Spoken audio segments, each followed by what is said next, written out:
You know, that's a dabbity nabbit moment right there. A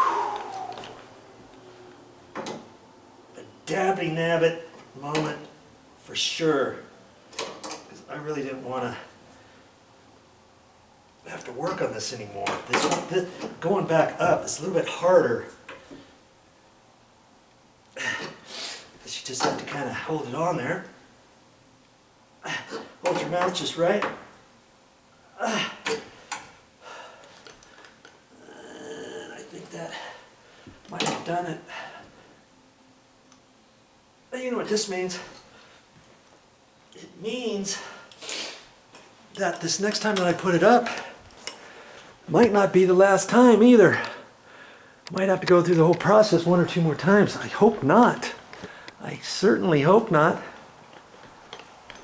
You did see that I did move it. I don't want to move it too far, because then I defeat the purpose of what I did the first 2 or 3 times.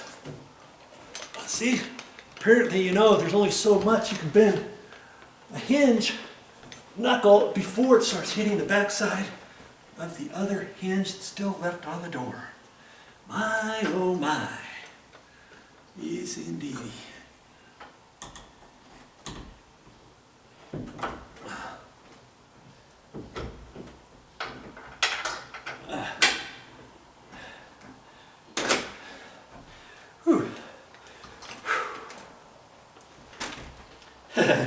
Joe's making his money today. Oh. Okay. There. Come on. Come on. There. There. I have a feeling. I have this feeling that I just did it fine. Let's get you down there. Yeah, the things I do. But I can do it myself because I got the tripod. You know, back and forth. I don't mind going back and forth like that. I don't need somebody here the whole time to watch me do this just so that they can run the video camera for me. That's the beauty. Look at it wasn't wanting to go in and then it just goes right there. That's the beauty of just moving the camera back and forth. You know, I don't mind. Giving you plenty of knowledge. My loss, of course, is your gain. Every time I do something twice, it doesn't mean that I didn't know what I was doing. It just means that sometimes your project's not going to go as smoothly as you thought. I thought I was going to be done with this door a long time ago, but that wasn't in the cards for me for this particular time. And maybe that's a good thing for you. Okay. Okay. That looks like about where it was before. We're gonna get you in there. No tricks, of course. Take the video camera off the tripod. Get you moved in there. We've got our gap still here. It's not touching. Let's see what we got up here. See the gap's like about what we did before.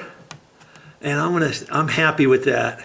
That's about what it was exactly when we started the first time. Well, the second time, right?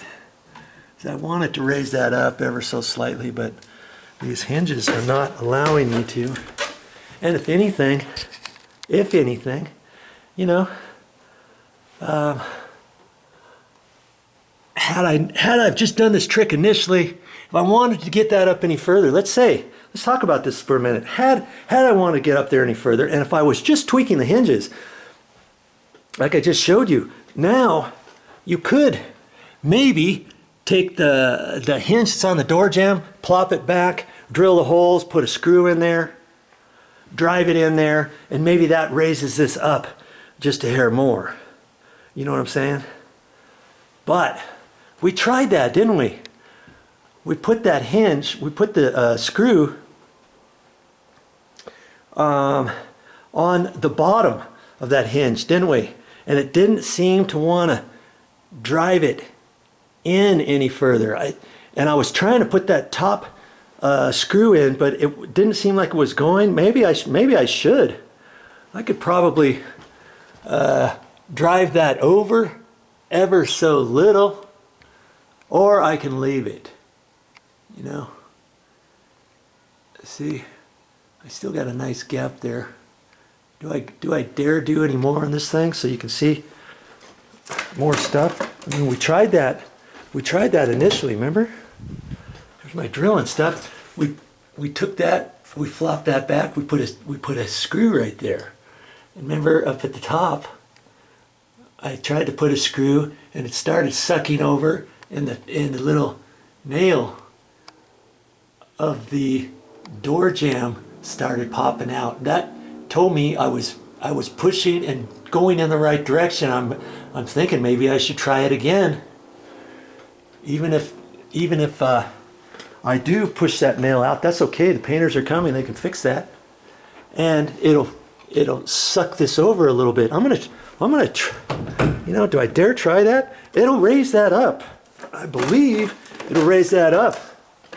Okay. My goal is to get this one up just a hair higher. So it's in line with that. It's almost in line with it. It'll create a little bit more of a gap, and that's okay because then I'm allowing that if this thing ever did sag, for instance, if this door ever sagged again or if this door ever sagged again, it could sag a 1/16 of an inch and I'm still going to be fine. I'm still going to have that gap. Okay? Sometimes you think about stuff. Okay, I think that's what I'm going to do. I'm going to get up there again. Keep working on this door. Say it isn't so, Joe. You're really going to do that? Yep. I'm really going to do that. And I still have to put a screw in there, but you know, even if you say, hey Joe, why don't you just put some screws into the wood 2x4 just from this hinge, maybe that'll push it in. That never pushes this door jamb section in. There's only, you've got this big old huge amount trying to push in on it instead of one point of a screw, you know? That's my deduction, and I'm sticking to it. Remember, we drilled that out up at the top, and I've already determined that's where I want it. That's where I want to drill. And what I'm going to do is I'm just going to wring this out a little bit more.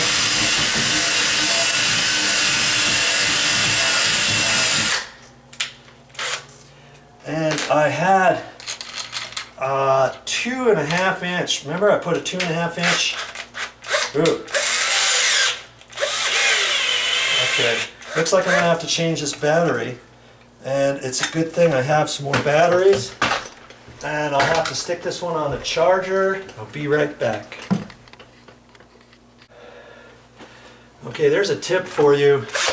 You have a battery charger and the batteries. Make sure you always have one charged at all times. And I checked this before because the last thing you want is to think, oh man, I thought that was charged. And then you have to sit there and wait for another one to charge. Okay, I'm going to try to drive this in. That's why I want to get up there and use my shoulder right up there. I don't want to do this off a 2-foot ladder and be up here like this and just trying to use my arm. I get more torque if I'm up there. And you remember, I'm gonna hit here.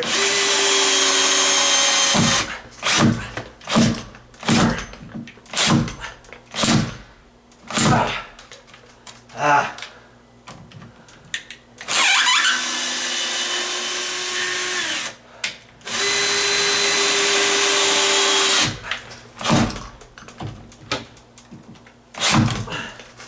It's only going so far. It's not allowing me to suck that in.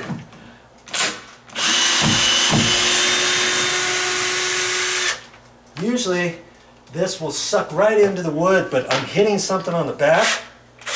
And because I'm doing that, you know, well, I was going to tell you on the screws, usually I carry inch and a quarter, inch and 5/8, 2 inch, 2.5, and 3 inch screws. These coarse threaded screws, because I never know when I'm going to need them. I'm gonna lower this down a little bit.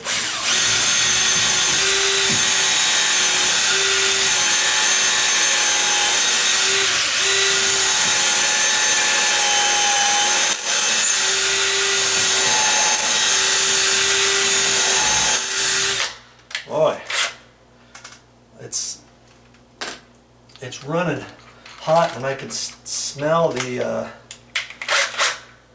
stud burning up on the back side. Stick that on low.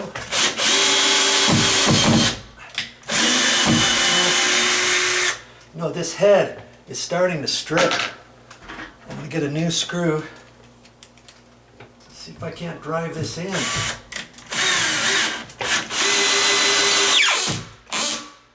See, that's not going to do it. But what I'm going to have to do, I want to get this head all the way in. I guess I'm going to have to put it up in here. And this head, I don't have a little concave mortise piece, you know, that will let the head sink in. Usually on wood, it usually will sink in because I'm hitting something. I want that up there tight. So I'm going to get a bigger drill bit. Probably the biggest one I got.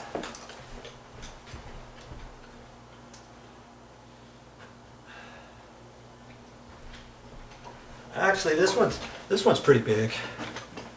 See how big that is? That should allow for the head. Let's see where we are, see? That should allow the head to go right in. And I'm just going to use that. Boy, I didn't think you were going to see all this stuff on video. Sometimes certain things are going to come up. So now I'm just going to make the top of that a little bit bigger. I'm not going to drill all the way down, just enough to get the head in.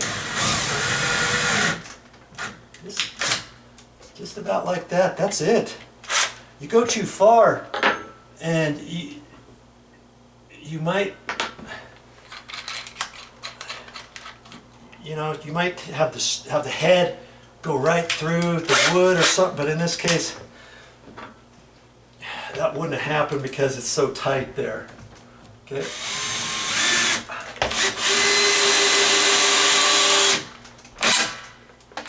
Okay, bueno. It's down beyond the wood. I have a feeling to suck that in just enough. Okay. Now we're going to put these back in. You remember, I got to put a longer one in there. And in fact, I mean, that's going to be part of this video too. These are tight, but those are only 3/4 of an inch long. At this point, I could use longer screws in there. In fact, I know I need to have one there, and that'll hold this hinge in there nice and tight against there too. Okay, but before we get into any of that business, you know, if you've been watching my other videos, you know how I'm going to put those screws in. Okay, way up there. You know how I would put those screws in, so you know how to do it. If you watch those videos, I went into length as to what I had to do to get that taken care of. Now, I have not closed this yet. This is the first time the gap up there. Let's look at this. Okay, you remember what it looked like before? Look at that. See, the gap is just a hair bigger. See where this door is? Just, if not flush, it's just a sliver up higher than this door. That's what we wanted, didn't we? Got a little bit bigger gap there. That's okay. This is a double door. this door sags a little bit, the reveal's still going to be fine. If this door sags a little bit, the reveal's going to be fine. Okay, now let's look over here at our hinge and see what's happening here. Okay, it brought it together a little bit closer, didn't it? Because that screw sucked in this jam just enough. See up at the top, remember we had a big gap there? Look at it now. You remember what it was before? It was twice that big, if not a little bit bigger. You're not going to get everything just perfect, but I'd say we did a darn good job on that by Joe. And this door now should have a little bit more clearance right in here. See that? See that clearance? Remember, we didn't have anything before. Just taking this door and lifting it up just a little bit creates a little bit more of a gap here. See there? Opens and closes just fine, doesn't it? Look at that. I'm liking that. I'm liking that a lot. Okay? So, at this point, before I do anything more in there, let's go ahead. If you didn't watch my other video, and this one here, this particular one is at length. I've got, I'm gonna go ahead and I'm gonna put some screws in that. Now, show you what I do for that. If you didn't watch my other video, okay. So that's gonna be my next thing. I've still got to finish that. I'm not 100% done with this door yet. Okay, follow me.